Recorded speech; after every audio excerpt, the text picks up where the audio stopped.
The seas is my mistress, and she is unforgiving. Pirates weren't the cheerful people who constantly sang songs, as many imagine. They didn't live at sea all the time either. They had to come ashore from time to time. They weren't always running around searching for treasure.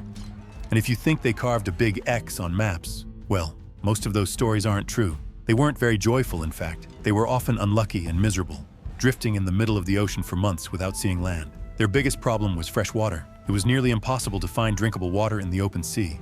That's why they generally drank rum instead of water. Salted dry meat and rum were their main food sources. Since they didn't see land for months, the first thing they did when they finally reached the shore was to repair their ships, which had been battered by storms. Their ships took so much damage that they had no chance to take them to a proper repair dock. They usually entered large ports. Some of these ports were completely taken over by pirates, especially the ones in the Caribbean, which are quite famous. They would trade there, giving the goods they had plundered from other ships in exchange for rum and water. They collected fresh water mostly from the islands themselves. However, many pirate ships were targeted by the English and Portuguese navies. Plundering wasn't the problem, but when they attacked large treasure fleets, these navies could easily sink them. And even if the navy didn't sink them, pirate ships often broke apart or went down in storms. The idea that pirate captains constantly wore an eye patch is also a major myth. Pirates actually used the patch to aim more accurately. During battles, when they descended into the dark storage areas of the ship, their eyes couldn't adjust quickly to the change in light. Thanks to the patch, one eye stayed adapted to darkness, and they would switch the patch to the other eye when needed, seeing instantly in the dark. This allowed them to adapt quickly both to daylight and pitch-black environments. If a betrayal occurred, the captain was usually marooned on an island. If he wasn't killed, being abandoned was actually considered a kind of mercy. They tried to carry goats and chickens for fresh meat, but these animals couldn't survive even a week in salty water and storms. Conditions were far from comfortable. They slept in hammocks because there was nothing else stable on the ship. Many pirate ships carried hundreds of prisoners and slaves as well. They abducted people from the towns they raided and sold them later, which tore thousands of families apart along the Atlantic pirate routes. Did they find treasure? Yes.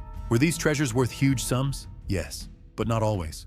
And most of the treasure wasn't gold, it was silver. When they arrived at taverns, they divided their loot and recruited new pirates. Taverns weren't the magical violin-filled places you see in films, but there was music, gambling, and plenty of outlaws looking for work. Sometimes pirate meetings were held like in Pirates of the Caribbean, but most of the time, arguments broke out, trials were held, and they even killed each other on occasion. Most pirate ships served hardtack, a rock-hard, moldy biscuit made only from water, wheat, and a little salt. Some hardtack from 1862 has even survived to this day. Not every pirate ship flew the Jolly Roger. They raised it depending on the waters they were in. And the Jolly Roger wasn't always the skull and crossbones design. Many pirates had their own variations. Let's talk a bit about the diseases pirates suffered from. One of the deadliest illnesses they faced was scurvy. Spending months at sea without fresh fruits and vegetables caused severe vitamin C deficiency. The crew grew weaker, their gums began to rot, their wounds refused to heal, and eventually they became unable to move. On some ships, more than half the crew died from scurvy alone. In fact, many pirate voyages ended not because of battles, but because of this disease. Hygiene on ships was almost non-existent. Contaminated drinking water, food prepared in filthy conditions, and the overcrowded environment on board led to the spread of dysentery and cholera. With symptoms like vomiting, bloody diarrhea, fever, and rapid dehydration, sailors could die within just a few days. Pirate ships had a far more organized hierarchy than you might expect. The captain held the highest authority, but he wasn't an absolute ruler. Most decisions were actually made by vote. Below him were quartermaster, responsible for distributing loot, maintaining discipline, and often having even more say than the captain. Gunners managed all the cannons during battle. Helmsman steered the ship and carried out some of the most critical duties. Surgeon treated the wounded with extremely limited tools and often had to perform amputations. Carpenter repaired the ship whenever it took damage, one of the most essential roles on board. Crew, the main workforce who managed the sails, performed daily tasks, and were the first to board enemy ships during combat. Thanks to this structure, pirates operated far more efficiently and organized than most people imagine. There were many famous pirates. Bartolomeo Roberts was one of them. He had his own flag and was known for sinking hundreds of ships. He was known as Black Bart. Around the same time, the so-called Prince of Pirates, Black Sam Bellamy, collected enormous treasures for about 5 years. But one of the most famous pirates was undoubtedly Barbarossa. His story is a bit different. H.I. inherited the title from his brother Captain Orus and pledged allegiance to the Ottomans. During the reign of Selim the Grim, he rose from being a pirate to becoming the Grand Admiral of the Ottoman fleet.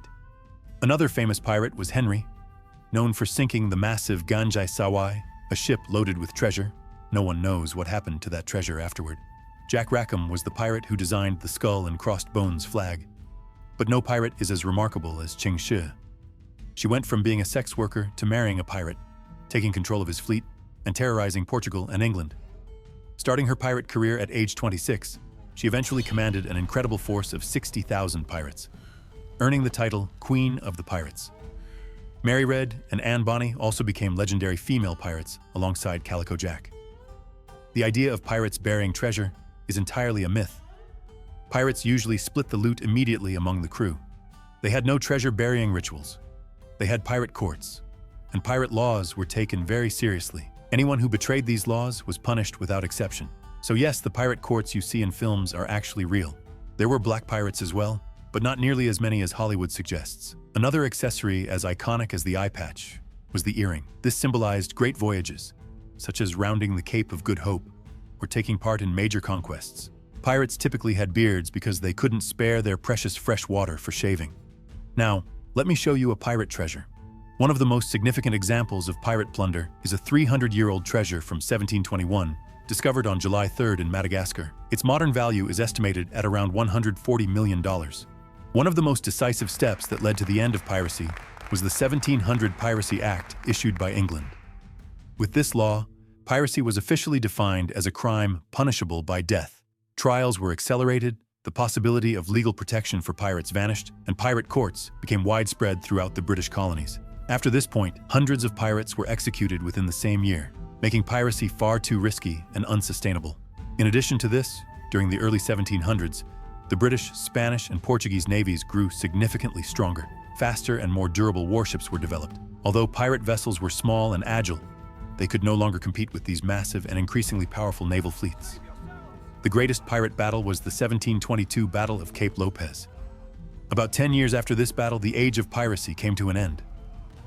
Black Bart, who had captured 400 ships, fought a massive battle against the French, English, and Spanish navies. But this battle ultimately marked the downfall of the pirates. If you like this pirate video and want more content like this, feel free to comment which topics you want to see or check out the other videos on the channel.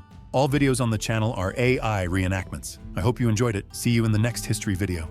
Target that ship ahead! Attack! Aye, sir. Target the ship! Attack!